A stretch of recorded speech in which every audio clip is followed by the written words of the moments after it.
But again, James Dolan is a dying breed of NBA owners who, you know, deep down inside actually wants to win. Like any other business owner, he probably got in his own way, but he struggled to find the right people to hire for a long time. And this championship run was a very narrow window that the Knicks, I would say, they had to hit. You got a new coaching hire entering into a pressurized season. Things even looked quite shaky towards the end of the season when the Knicks had a couple of bad road losses to Charlotte, Oklahoma City, and especially in Houston. And that loss right there said volumes when it came to the defensive effort and just the way the team didn't quite look ready heading into a championship run.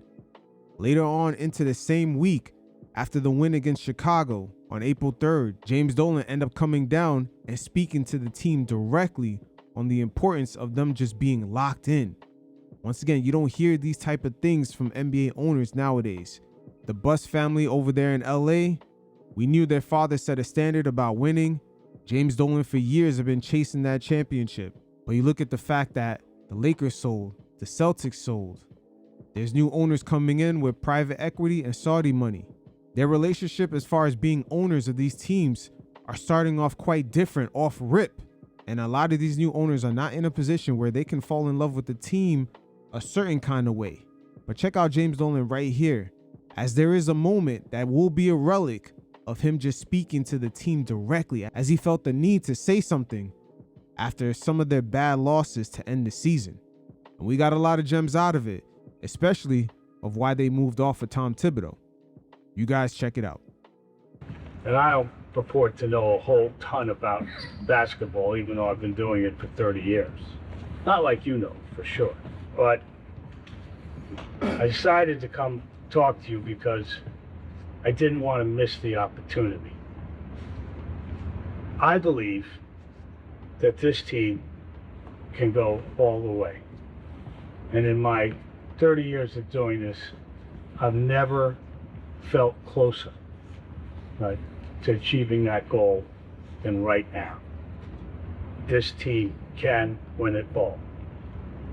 And when I look back at this, after this summer, I look back at this time, I wanted to say to myself that I didn't hold anything back. I didn't want to that they say, oh, I wish I had talked to them right back now, this time. So I'm doing it. I'm going to tell you what I think. I'm going to tell you how I feel, and I'm going to be asking of you. I don't know if you understand what it would mean for you to win a championship this year, to win the NBA championship. It would be life-changing for all of us. It will stick with you the rest of your lives. And if you don't win, you'll be thinking about it the rest of your lives. And so will I, because I don't know if we're ever going to get this close again. We might, it's possible, right? But right now, this time, we're as close as I've ever seen a team be going into the playoffs. What that would mean to win a championship, to get a ring, to have ultimately have your numbers up on the rafters, right? You will forever, ever be a part of New York City.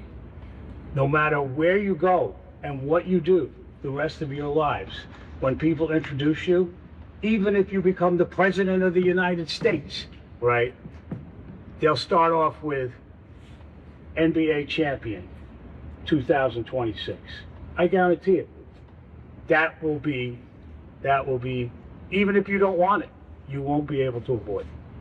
That's what's at stake here. And we have a rare and unique opportunity to do it. And it's not just you guys, the players, it's all of us. When I look back at this season and this last year, there were some significant changes that we made. This is the team, though, right now. You guys, and all of you.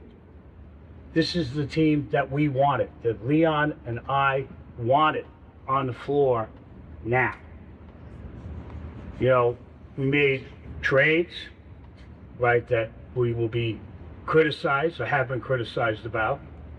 We made a coaching change that shocked the world, right, last year. And that's all going to be part of this story for this season. If we win a championship, it will be geniuses. If we don't win, we get knocked out in the first round or the second round, we will not be geniuses. And we'll be second guessed forever. Now you look at a statement like that, we'll be second guessed forever. James Dolan at age 71, he feels that father time knocking. The fact that he came down and spoke to the players directly. Damn. It's just, once again, you see the structural changes of the business. This kind of relationship with an owner wanting his team to win is going to be rare going forward. Don't let the rest of the NBA media fool you, telling you that James Dolan is a bad owner. Because some of the new guys that are coming in, their relationship is mainly off of P&L spreadsheets. Just look at the Last Dance documentary with Michael Jordan. The Bulls owner was very nonchalant about Michael Jordan being part of his organization, even going as far as siding with the GM, because somewhat in his mind, he's probably not a basketball person. He assumed that they can build another team and have a similar success with a future player. Fast forward today, they have never ever reached the same heights. That's how far disconnected some of these owners are with their teams, especially when they make their money elsewhere. So, just to tell you, and that's true across the board, that this is not just a player thing. This is a whole team, this whole organization thing. We all have been through this, and we will be looking back on it 10 weeks from now, right, and we will have determined the outcome, right? Whether those trades, whether those coaching changes, etc., were smart or not smart. Personally, whether no matter what happens, I believe they were right, but that isn't necessarily how they'll be viewed. It's what we do in the next 10 weeks that will determine how that will be viewed. We changed coaches at the end of last season because we believed that Leon and I believed that you, the team, and the rest of the organization needed to be heard more, needed to work together more, not just led or dictated to. And Coach Tibbs was a great coach, brilliant, etc. But we thought that you needed a coach, right, that would pull you together, that would have you play as a team. And although it's not been perfect, right, we believe that together, a joint effort, right, would be better for the team. That would give us a shot, right, at winning a championship, rather than relying on one person's opinion. And that's the team that we have now. We believe that instead of relying on the coach, that you would discipline each other, that you would talk to each other, that you would figure out how to play together with each other, and that was stronger than hearing it from just one voice. We're getting more subtle details of why the Knicks moved off of him, but we're going to elaborate more into it later on. And now, why I'm here is because we have 10 weeks in your life to achieve something that will stay with you the rest of your life and the rest of my life. But you're going to have to give it your all. You're going to have to give more now than you've ever given before to this team and to your careers. And the big word is sacrifice. You're going to have to sacrifice if you want to achieve this. You have to have a discussion with yourself about what these next 10 weeks are. Because it's only 10 weeks. It's not a long time. But if you can now focus yourselves, sacrifice everything around you for these next 10 weeks to win that championship, I believe you can do it. I've seen you do it this season. And you've seen yourselves do it. You know you can do it. I believe you know you can do it. But will you do it? You need sacrifice, and you need to eliminate all the distractions around you. I'm going to tell you now, stop talking to the press. Instead, talk to each other. The press doesn't mean anything. You want to communicate to your teammates, you want to communicate to the staff, etc., do it. Just forget the press. It doesn't matter what the public thinks of you. I can tell you, I've been doing this for 30 years, right? And at the end of this 10 weeks, what you achieve is what the public is going to think of you, not what you say, right, in the press conferences or etc. It's what you will have, what the outcome will be in 10 weeks. That's when what you say will have real meaning. In the meanwhile, talk to each other. Give your concerns, your gripes, etc. Do it with each other. Make a commitment to that. I got some other suggestions for you. You need to up your practice. You need to pay more attention to your diet. You need to sleep better. You need to be ready for every game. And just let me start on that point. That is not something you start on the first game of the playoffs. That is something you start right now, today. You have to practice this, right, for this game and the next 4 games, so that you've got a rhythm to yourselves when you get into the playoffs. I suggest that you go home and you talk to your families, you talk to your girlfriends, your wives, etc., and you tell them about the next 10 weeks, about how you're going to be different the next 10 weeks, and how your families are going to sacrifice for the next 10 weeks. I had this idea that maybe you should give up sex for the next 10 weeks. You don't have to give up sex for the next 10 weeks. But,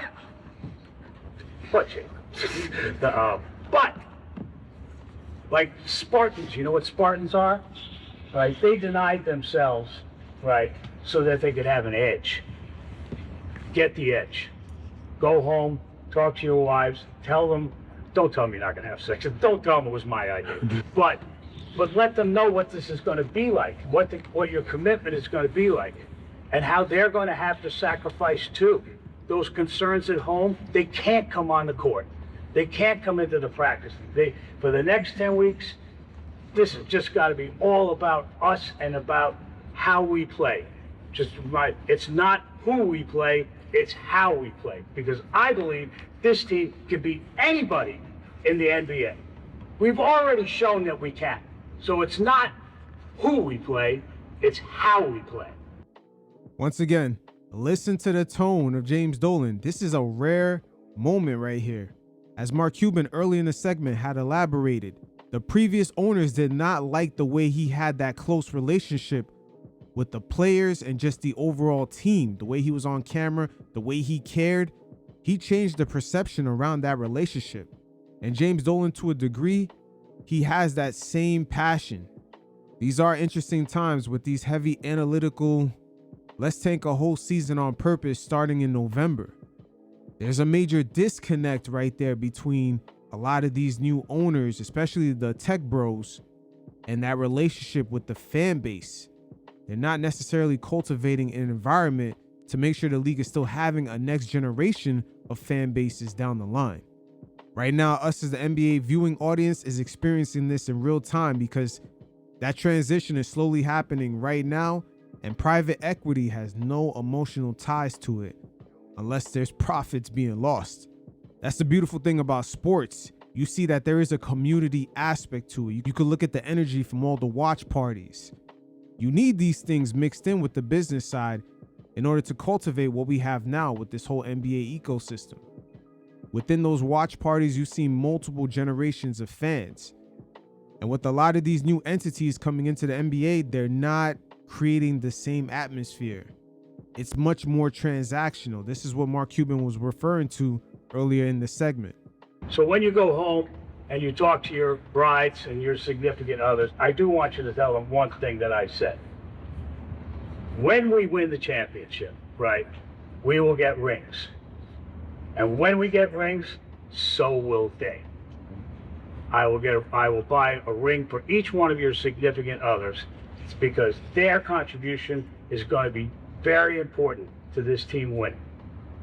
And if you don't have a significant other, most of you do, find someone that is sharing this journey with you for the next 10 weeks and make that person come with you, right?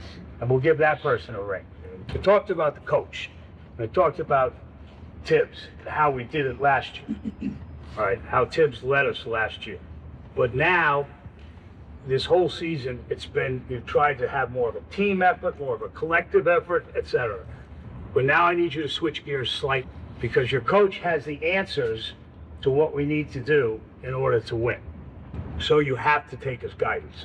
You got to almost blindly take his guidance and dedicate yourselves to correcting the things that he has pointed out to you, like first quarter focus, right? Defensive pick and rolls, and rebounding. Damn, my man James Dolan, yo, he be watching the games for real. I would say just off top, 2 out of the 3 things he just named were key issues that we seen eventually got cleaned up in the playoffs. The first quarter slow starts, it was a little 50-50. But again, they keep telling you he's a bad owner.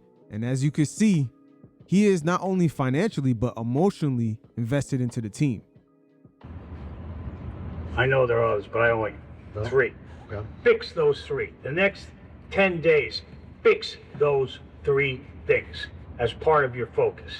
Do whatever you have to do personally, do whatever you have to do interpersonally, etc. But fix those 3 things, because those are our Achilles heels, right? And they'll stop us in the playoffs. You got to try like you've never tried before. It's only 10 weeks, guys. You got to go for it. Every day for the next 10 weeks, you got to go for it. You got to say, I don't normally do that, whatever it is, right? You got to say no, right? You got to leave nothing on the table. You must go for it. That's basically it. I believe in you guys. I believe in this whole group. This is not just a player thing. This is an entire organization thing. We've been working at this for years to get ourselves to this point. And now, 10 weeks. Can you do it? Can you focus for 10 weeks? If you do that at the end of 10 weeks, we're walking out of here with rings, right? And we're walking out of here with a moniker on ourselves that will never, ever go away. Me too. Do it. Commit to it. Go for it. Let's go. Wow. We're sort of watching a billionaire owner make a dying wish to a genie in a way. At age 71, watching the whole league structurally change, he can no longer outspend his way to a championship. This may be his last chance. And to come down at the right time. Remember, that was towards the end of the season with a lot of bad losses on that road trip against Houston, Oklahoma City, and the Charlotte Hornets. So we were all feeling it. Was this team really going to go all the way? Because shit looked kind of shaky. The Mike Brown hiring was definitely being questioned. And right here, James Dolan further elaborates very subtly on why they moved off of Tom Thibodeau. What happened after game 3 against Atlanta Hawks, where it seems like a light bulb went off or a switch was flipped? Because in game 4, from game 4 on in Atlanta, they played differently. And I'm trying to figure out, was there a meeting? Was there a conversation? Did someone raise their hand and go, hey guys, I figured it out? Is there any insight you can give us to that, other than Mike telling us Karl-Anthony Towns did go to Coach and Leon and say, hey, maybe we should try having me at the top of the key, run the point like Joker does, to try to open up the offense a little bit more. Outside of that. Well, that's the great thing about Mike, and is that, Carl can go in and say that, and Mike will listen to him, and he'll consider it, and he obviously implemented it. So truly collaborative. Right, truly collaborative, right? So, I don't know. I'm not inside the players' heads. But that was why we did the things that we did, so that they would think about it together, right? And so, you know, I mean, I was at that game. That was the game. I sat next to Stefan in that game, and it was like the second quarter, and we're like, 40 points. That was crazy. Yeah. 40 points. I mean, who wins by 40? Right. Who's winning by 40 points in a playoff game? I think there's a word that you can't use on TV or radio. You're like, what the bleep is going on I here? was blown away. And it actually got to be a lot more than 40, then went back down, right? But 2.5 years we've been investing in wellness. I can tell you that our wellness team, right, knows, you know, they do load management. They test the guys for strength, for evenness of strength. They predict injuries. They literally do. They predict injuries. They say, you know what, like Landry, right? They're like, this is how, you know, it. Well, they measured Landry's strength in his shoulder, right, and said, you know, he can play, but they said you can only load him this much. Got it. Right, and So it's really scientific. it's extreme, very data driven, with a lot of measurement, et cetera. And we've invested in all of that stuff, and we have a lot of people on staff that do nothing but that. And that's very different. And that actually goes to why we also made the coaching change. Because Tibbs, to be fair, ran your starters into the ground. well, Famously. no, it's not that. It's that He did. He used the old style of coaching, and he's a great coach, and he was really good at that. But the old style of coaching is everything comes through me. I make every decision, Right. and basically I'm the smartest guy In every right, room. to Right. the room. And that right there does not get talked about enough. His generation of coaches, you've seen the kind of inflection point with NBA players where that no longer worked. I would say Carmelo's issue with George Karl, Larry Brown's issue with Allen Iverson, Phil Jackson when he came to be the president of the Knicks. That whole generation of coaches outside of Greg Popovich, who's really the only one who adapted real well to the more collaborative switch of the modern players of today. It's really a thing. And I've touched base on it in the segment I had with Carmelo Anthony and Shaq, where they talked about some of the clashes with head coaches, and even Shaquille O'Neal mentioning the exact moment when he knew he could actually have more power than the head coach. There was sort of a generational shift happening between those two players' time in the league. But dialing this right back to Tom Thibodeau, he does come from that era of head coaches where they were viewed as a lieutenant, and just like the military, it's a top-down sort of pyramid system in which, you know, the star player would be the second head of command, etc., etc. But now in today's modern style, everything is more collaborative. The coach is more on a peer-to-peer level as the players. That's something that Tom Thibodeau's generation of coaches, they're not accustomed to that.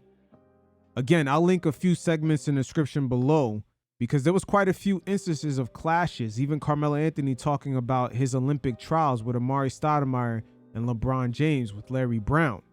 I would say Allen Iverson's issues with Larry Brown was the beginning of the inflection point where stars were kind of viewed from an organizational standpoint of having the same leverage of power as a head coach. But going back to Mike Brown, there were certain parts of the season where we seen him give kudos to guys like Rick Brunson with certain lineup changes. He definitely fits the more modern style of coaches today. And with Tibbs, most of the times he wasn't the smartest guy in the room. But, you know, we had all these resources and we needed a much more collaborative approach. And Mike, of course, right, really, you know, I mean, you know, witnessed by that whole exchange. What was interesting about Mike Brown? And last but not least, James Dolan also touched base on apologizing to the fan base during the parade for the long championship wait. Once again, not too many billionaire owners actually put themselves in a vulnerable position when they don't really have to. Look, I should have done it earlier. You know, I mean, my whole career, the whole time I've been with owning the team, et cetera, I've tried to learn, right? And some of those lessons came pretty hard. Sure. Right.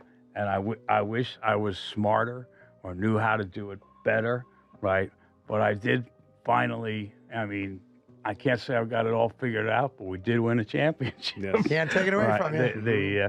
And, you know, I wished I knew what I know now back then, 25 years ago. I probably would have made a lot of different decisions. But, you know, I mean, I'm sorry it took so long, right?